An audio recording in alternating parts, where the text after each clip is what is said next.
आजम साहब के खिलाफ लगातार साजिश चल रही है, पूरा देश साजिश कर रहा है। कुछ नहीं, क्या कहना है, अदालत का फैसला है।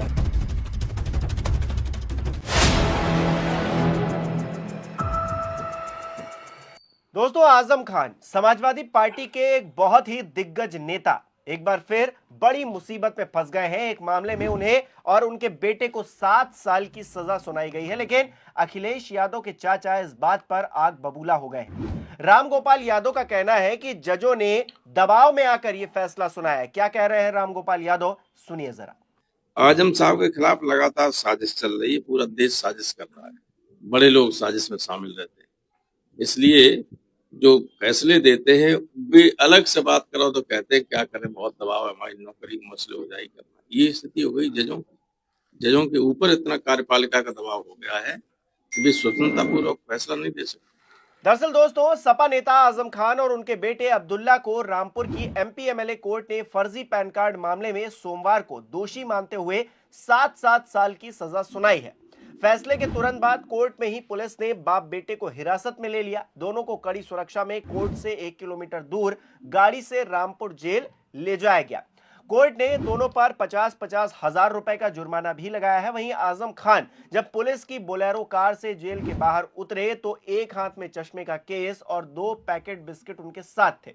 फिर अब्दुल्ला गाड़ी से उतरे, उनके हाथ खाली थे। आजम के साथ उनका बेटा, जो बड़ा बेटा है अदीब, वो भी पीछे पीछे गाड़ी लेकर गेट तक पहुंचा था। उसने कान में कुछ कहा भी, लेकिन क्या कहा ये क्लियर नहीं हो पाया। अदीब ने भाई अब्दुल्ला को गले लगाया, दोनों लोग भावुक हो गए और कुछ इस तरह आजम खान और अब्दुल्ला आजम की जेल यात्रा फिर से शुरू हो गई। जेल में दाखिल होने से पहले आजम खान ने कहा, कोर्ट का फैसला है, कोर्ट ने गुनहगार समझा है तो सजा सुनाई है। आजम में कुछ कहना चाहिए? कुछ नहीं, क्या कहना है, अदालत का फैसला है, क्या कहेंगे। कोर्ट ने आपको 7 साल की सजा सुनाई है। बेहतर है, गुनहगार समझा तो सजा सुनाई है। हालांकि रामगोपाल यादव सीधे तौर पर इसे साजिश बता रहे हैं और कह रहे हैं कि आजम खान के खिलाफ लगातार साजिश चल रही है। बड़े लोग साजिश में शामिल रहते हैं, जो फैसले देते हैं उनसे अलग से बात करें तो कहते हैं कि हम पर बहुत दबाव है। सीधे तौर पर जजों की वो बात कर रहे हैं, कह रहे हैं कि जजों की ये स्थिति हो गई है कि वो स्वतंत्र पूर्वक फैसला नहीं दे सकते हैं, उन पर कार्यपालिका का इतना दबाव है। अब सोचिए, जजों पर इस तरह की टिप्पणी रामगोपाल यादव कर रहे हैं और कह रहे हैं कि जजों पर दबाव है, ये किसी साजिश का हिस्सा है कि आजम खान को जेल भेजा गया है। आजम साहब के खिलाफ लगातार साजिश चल रही है, पूरा देश साजिश कर रहा है। बड़े लोग साजिश में शामिल रहते हैं, इसलिए जो फैसले देते हैं वे अलग से बात करो तो कहते हैं क्या करें, बहुत दबाव है, हमारी नौकरी मसले हो जाएगी करना। ये स्थिति हो गई जजों के ऊपर इतना कार्यपालिका का दबाव हो गया है कि वे स्वतंत्रता पूर्वक फैसला नहीं दे सकते। इसके अलावा दोस्तों, आजम के फिर से जेल जाने पर अखिलेश यादव ने भी तंज कसा है। उन्होंने लिखा अपने एक्स अकाउंट पर, सत्ता के गुरूर में जो नाइंसाफी और जुल्म की हदें पार कर देते हैं, वो खुद एक दिन कुदरत के फैसले की गिरफ्त में आकर एक बेहद बुरे अंत की ओर जाते हैं। सब देख रहे हैं। जाहिर तौर पर अखिलेश के लिए ये एक बड़ा झटका है। 23 सितंबर को ही आजम खान जेल से बाहर आए थे और अब एक बार फिर से वो जेल चले गए हैं।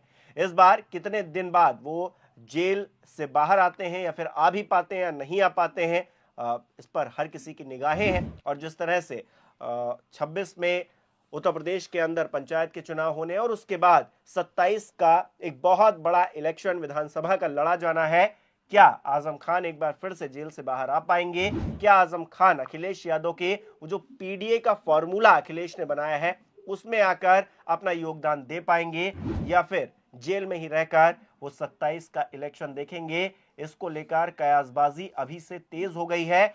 अखिलेश यादव प्रयास ये पूरा कर रहे हैं कि आजम खान जेल के बाहर रहकर कहीं ना कहीं 27 में उनका साथ दें, लेकिन ऐसा संभव होता हुआ नजर नहीं आ रहा है। और जिस तरह से आजम खान का बयान निकलकर सामने आया है, वो जिस तरह से ये कह रहे हैं कि कोर्ट का फैसला है, अगर गलत माना है तो सजा दी है, कहीं ना कहीं ये लग रहा है कि आजम खान भी अंदर से टूट रहे हैं।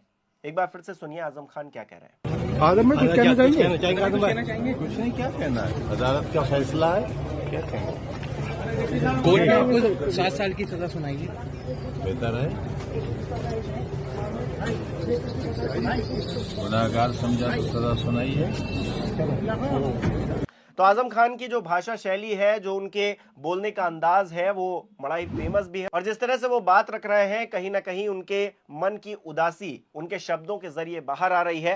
हालांकि जेल जाना किसी के लिए भी अच्छा अनुभव तो नहीं होता है, और आजम खान इतने दिनों तक जेल में रहे हैं। पहले 18-19 महीने जेल में रहे, उसके बाद 23 महीने जेल में रहे। अभी हाल ही में, जैसा कि मैंने आपको बताया, वो बाहर आए थे जेल से, और एक मामले में फिर से उनको 7 साल की सजा सुनाई गई। उनके बेटे को भी 7 साल की सजा सुनाई गई है। उनको अब जेल में फिर से रहने के लिए भेज दिया गया है। तो ऐसे में आजम खान उत्तर प्रदेश की राजनीति में कितना बड़ा किरदार निभा पाते हैं, आने वाले दिनों में देखने वाली बात होगी। आप इसे किस तरह से देख रहे हैं, हमें कमेंट करके जरूर बताइएगा। इस वीडियो को लाइक करना, शेयर करना मत भूलिएगा। हमारे चैनल को सब्सक्राइब नहीं किया तो वो भी जरूर कीजिएगा।